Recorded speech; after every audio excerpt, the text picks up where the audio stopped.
Hi friends, welcome to Nisha's Food Hut Tamil. இன்றைக்கி நம்ம பார்க்க போகிறது வீட்லேயே ரொம்ப ஈஸியாக நம்ம செய்யக்கூடிய ஒரு வித்தியாசமான ஒரு ஸ்நாக்ஸ் ரெசிபி.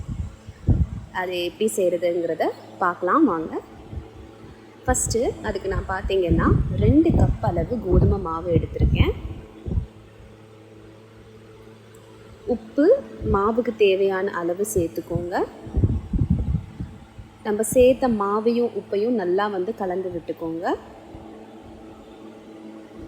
இப்போது இது கூட பார்த்திங்கன்னா தேவையான அளவு தண்ணி கொஞ்சம் கொஞ்சமாக விட்டு நல்லா சப்பாத்தி மாவு அளவுக்கு பிசைஞ்சிக்கலாம்.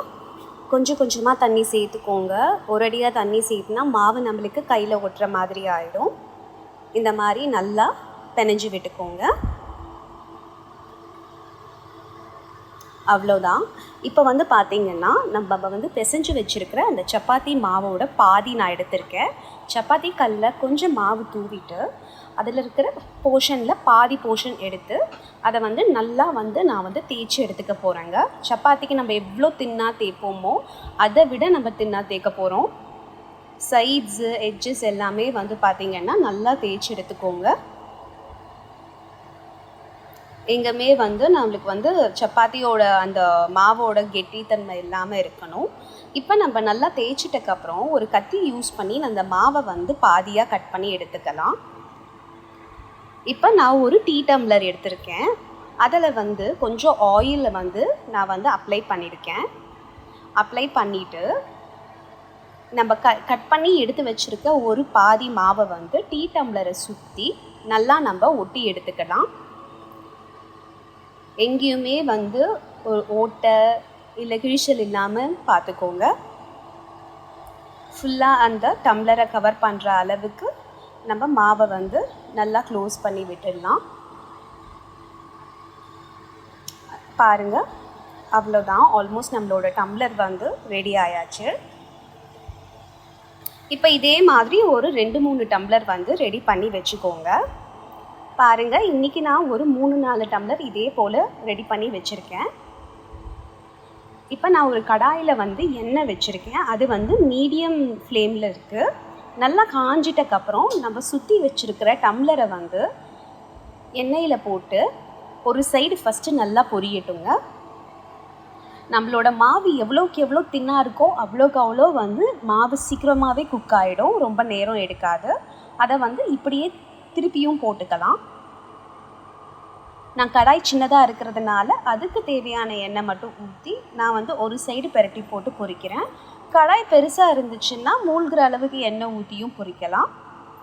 இப்போ பார்த்திங்கன்னா நம்மளுக்கு 2 சைடும் நல்லா வெந்து வந்தாச்சு. இப்போ என்னென்னா நம்ம இதில் இருக்கிற எண்ணெய் எல்லாத்தையுமே நல்லா வடித்து எடுக்க போகிறோம்.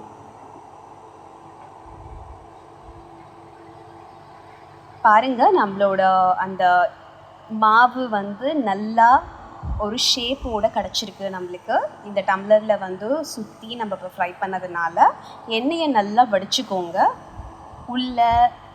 டம்ளர் உள்ள எண்ணெய் சேர்ந்துருக்கும். அதெல்லாம் நல்லா வடித்து இந்த மாதிரி எல்லாத்தையும் ஃப்ரை பண்ணி ஆற விட்டுடுங்க. மேலே ஒரு தட்டு தட்டி கீழே ஒரு தட்டு தட்டினா அது ஈஸியாக வந்துடும். ஆறுச்சுன்னா ஈஸியாகவே வந்துடும். அவ்வளோதான். பாருங்கள், நம்மளோட சாட் பேஸ் ரெடி ஆயாச்சு. அதே மாதிரி நம்ம பொரிச்சு வச்சுருக்கிற எல்லாத்துலேருந்தும் டம்ளரை மட்டும் தட்டி வெளியே எடுத்துடலாம். நல்லா ஆறினக்கப்புறம் எடுங்க. ஏன்னா சூடாக எடுக்கும்போது நம்மளோட அந்த மாவு ரொம்ப தின்னாக இருக்கிறதுனால ரொம்ப நல்லா கிறிஸ்பியாக ஃப்ரை ஆகிருக்கும். அது உடஞ்சிடக்கூடாது. பாருங்கள், இந்த மாதிரி எடுத்துடுங்க. அவ்வளோதாங்க. இதை இப்போ ஒரு சைடு தள்ளி வச்சுட்டு இதுக்கான ஃபில்லிங்கை நம்ம ரெடி பண்ண போகிறோம். அதுக்கு நான் ஒரு பவுலில் ஒரு வெங்காயம், நல்லா பொடியாக வெட்டின வெங்காயம் சேர்த்துக்க போகிறேன். 2 தக்காளி சேர்த்துக்கிறேன், பொடிச்ச தக்காளி. வேக வச்ச உருளைக்கிழங்கு 1 சேர்த்துக்கிறேன். மல்லி இலை கொஞ்சம் சேர்த்துக்கிறேன். இப்போ மசாலா சேர்க்கலாம்.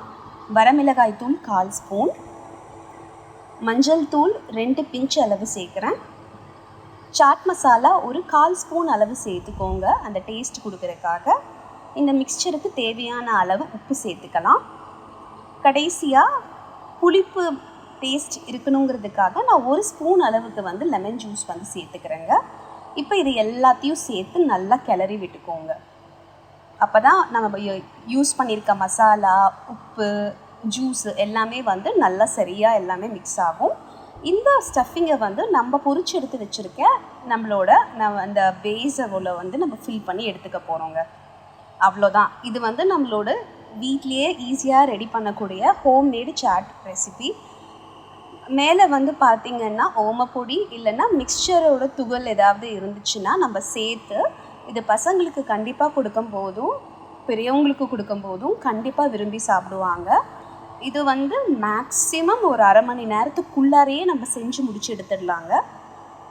இது பார்த்துட்டு வீட்டில் கண்டிப்பாக செய்து பாருங்கள். செய்து பார்த்துட்டு உங்கள் கருத்துக்களை வந்து நம்ம கமெண்ட் செக்ஷனில் வந்து கண்டிப்பாக பதிவு பண்ணுங்கள். நிஷாஸ் ஃபுட் ஹட் தமிழ் சேனலுக்கு சப்ஸ்கிரைப் பண்ணுங்கள். பக்கத்தில் இருக்க பெல் ஐக்கான் கண்டிப்பாக ப்ரெஸ் பண்ணுங்கள். உங்களுக்கு தான் என்னோடய வீடியோஸ் ஃபஸ்ட்டு கிடைக்கும். Stay connected. Keep watching. நன்றி.